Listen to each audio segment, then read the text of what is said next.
One thing I think people can relate to, first of all, is eating and going to restaurants. But it's always interesting to have a peek behind the curtain and see what sort of restaurants at this level, how they operate, and also, you know, what kind of personalities that it attracts. And this is a redemption story, basically, about a guy who could easily have been a professional athlete or in the military or a musician or an actor or somebody who is trying to do everything on his own.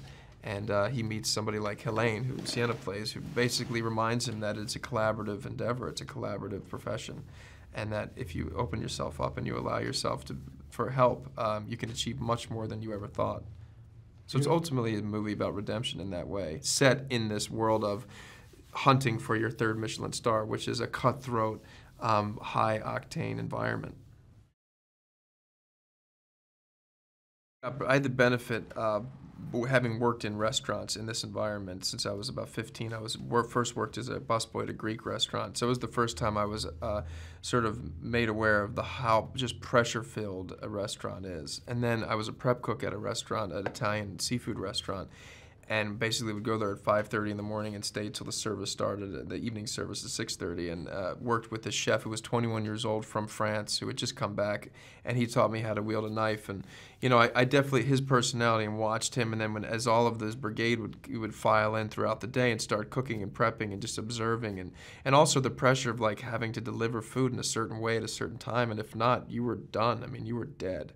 That was invaluable. And then in terms of this specific movie, we had access to Marcus Waring, who was the consultant who created all of the dishes. He was there on set, behind the monitor every day. All the other chefs that you see behind us in the kitchen or around us, they're actual cooks in kitchens around London. There were no actors.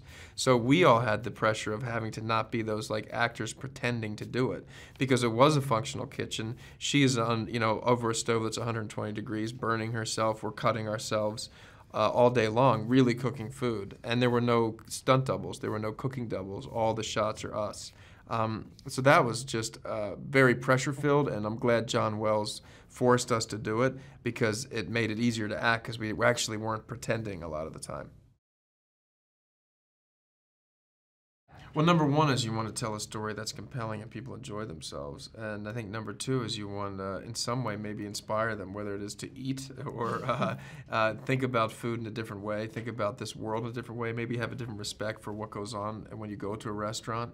And then at its best, maybe, you know, feel like you can relate to this story of redemption and this idea of working with others, as opposed to sort of just doing everything on your own.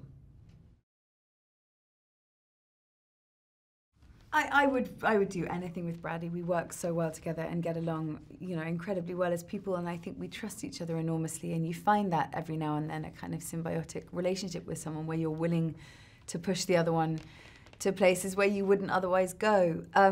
But at the same time, it was pretty hysterical to have been these, like, he was 250 pounds with dip in his mouth and a Texan drawl, you know, playing one of the most lethal sniper in American military history, and then the next minute he's throwing a pan at my head. So you really got a sense of the schizophrenic nature of what we do, which at times was hysterical. And her too, being like a brunette from Oregon at one minute, and then like, you know, shaved head, tattooed, English, you know, woman. Yeah, it was fun. It's crazy. It was fun.